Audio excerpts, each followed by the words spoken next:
Welcome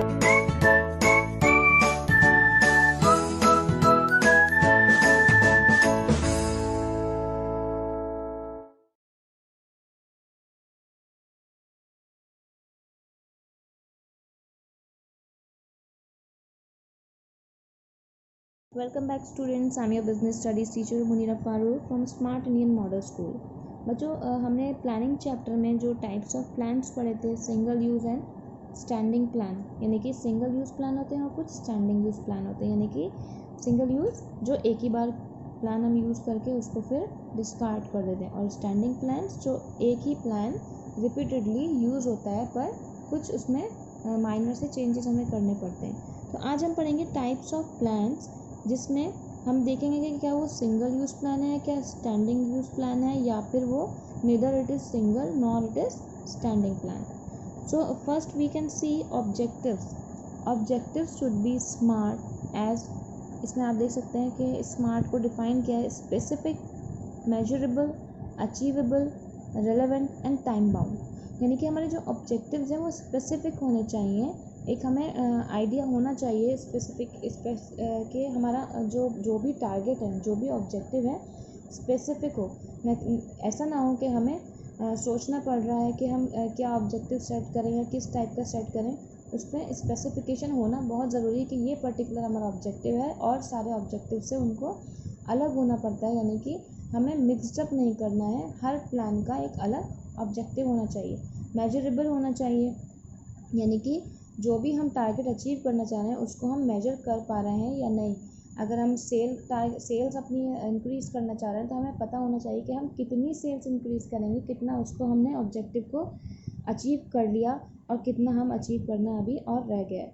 achievable, ऐसे objectives define करने चाहिए हमें, ऐसे ऑब्जेक्टिव बिजनेस में अप्लाई करने चाहिए जो अचीवेबल हो, यानी कि बियॉन्ड द लिमिट ना हो। अगर हम एकदम से अपना टारगेट या ऑब्जेक्टिव डिसाइड कर लें कि हमें 30% सेल बढ़ानी है, ऑल ऑफ सडन हम 30% सेल नहीं बढ़ा सकते, बिकॉज ऑफ अलग से इतने सारे फैक्टर्स होते हैं कि उनको हमें कंट्रोल करना कभी कभी मुश्किल होता है। क्योंकि एनवायरनमेंट में हमने जो बिजनेस में पढ़ा था कि बहुत सारे ऐसे फैक्टर्स होते हैं जो हमारे कंट्रोल में नहीं होते, जो एक्सटर्नल होते हैं, beyond the reach of organisation. ठीक है, तो उसमें अचीवेबल हमें जितने भी ऑब्जेक्टिव्स हैं ऐसे सेट करना चाहिए, चाहे शॉर्ट टर्म ही क्यों ना हो, धीरे धीरे हम अपनी सेल को इंक्रीज़ कर सकते हैं, पहले 5% फिर 10%।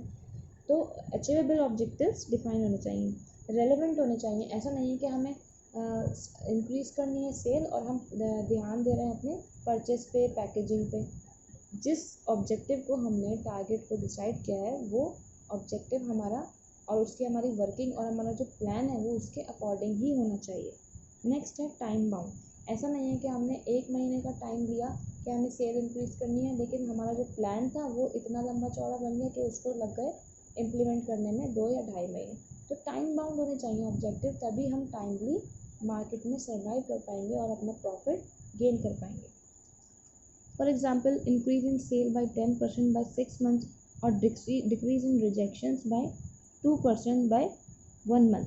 इसका क्या मतलब हो, यानी कि एक एग्जाम्पल है ये कि अगर हमें या तो हम अपनी सेल बढ़ा दें 6 मंथ्स के अंदर अंदर, या जो हमारा प्रोडक्ट है उसका जो रिजेक्शन हो रहा है वो 2% तक हम कम कर सकते हैं 1 महीने में। तो सिमिलर हमें स्मार्ट प्लान करना चाहिए। फीचर्स क्या होते हैं ऑब्जेक्टिव्स के? Determine what is to be done, यानी कि क्या करना है, is the end result of planning. Objective क्या एंड रिजल्ट है प्लानिंग का? All activities are guided towards objectives. जितनी भी एक्टिविटीज़ हैं वो ऑब्जेक्टिव की तरफ ही गाइडेड होनी चाहिए। ऐसा नहीं है कि हम अपने प्लान से डाइवर्ट हो जाएं। Serve as guide for overall business planning. Objectives हमारे ऐसे होने चाहिए, ऐसे प्लान होना चाहिए। ऐसा होता है प्लान के किस तरह गाइड करता है ये, जैसे कि एक गाइड होता है और वो पूरी बिजनेस प्लानिंग को क्या करता है, डील करता है। Define the future state of affairs which the organisation strive to realise. ये ऑब्जेक्टिव क्या होता है कि डिफाइन करते हैं कि आगे ऑर्गेनाइजेशन क्या काम करेगी, किस तरह से काम करेगी, किस तरह से स्ट्राइव टू रियलाइज़, किस तरह से हम अपने ऑर्गेनाइजेशन के ऑब्जेक्टिव्स को पहचान पाएंगे और कैसे हम जो हमारे बिजनेस को रिक्वायर्ड है, यानी कि जो एफर्ट्स और जो एक्टिविटीज़ रिक्वायर्ड है उनको हम टाइमली रियलाइज़ कर सकते हैं only by setting the objectives. These are usually setup by top level. ये हमने स्टार्टिंग में बताया था कि ऑब्जेक्टिव जो होते हैं वो टॉप लेवल पर ही डिसाइड होते हैं, टॉप लेवल पर ही बनते हैं, क्योंकि ना तो ये सिंगल यूज़ प्लान होते हैं और ना ही ये स्टैंडिंग प्लान होते हैं।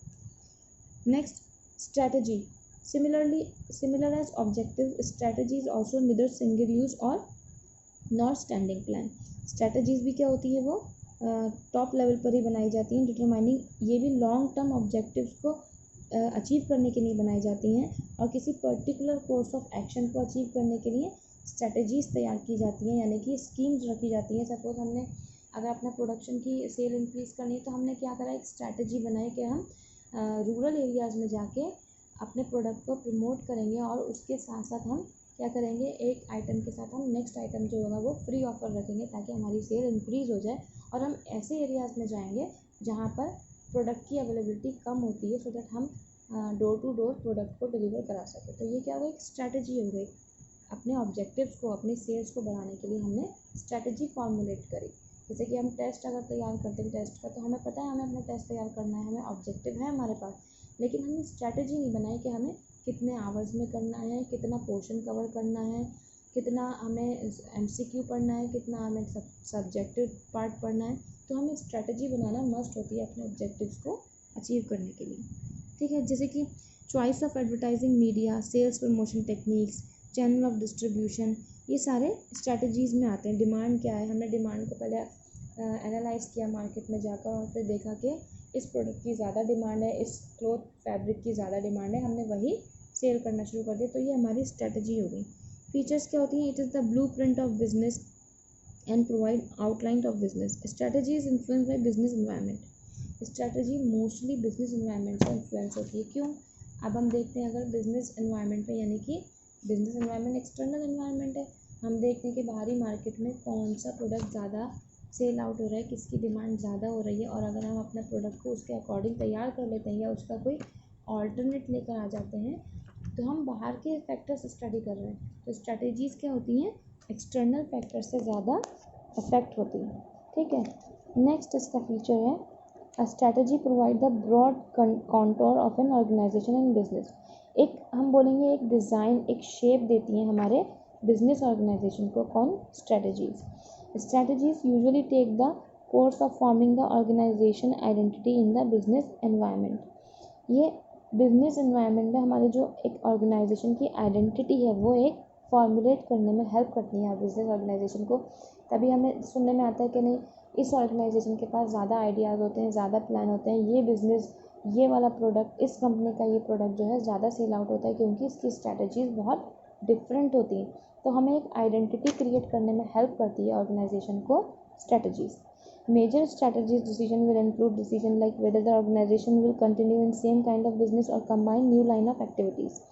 सपोज अगर मैंने एक पर्टिकुलर कनेक्शन सिम की अगर सेल शुरू कर दी, तो मैं देखूंगा मार्केट में कि, या मैं ऑर्गेनाइजेशनल जो भी ओनर है वो ये देखेगा मार्केट में कि अगर इस सिम के साथ अगर हम कुछ ऑफर्स और प्रोवाइड करते हैं, तो यानी कि हमारे सिम के सेल आउट होने के चांसेस ज़्यादा से ज़्यादा बढ़ जाएंगे। तो स्ट्रैटेजीज़ बनाते हैं वो, ताकि वो क्या कर सकें, अपने बिजनेस को रन कर सकें, और ये भी टॉप लेवल पर ही बनाई जाती हैं। नेक्स्ट हम स्टडी करेंगे features of policies. Policies is also a kind of standing plan, यानी कि ये लॉन्ग टर्म में चलता है, और प्रोसीजर्स, मेथड्स, रूल्स, ये सारे जो होते हैं स्टैंडिंग प्लान्स होते हैं, जो हम नेक्स्ट वीडियो में डिस्कस करेंगे। Till then take care, have a good day.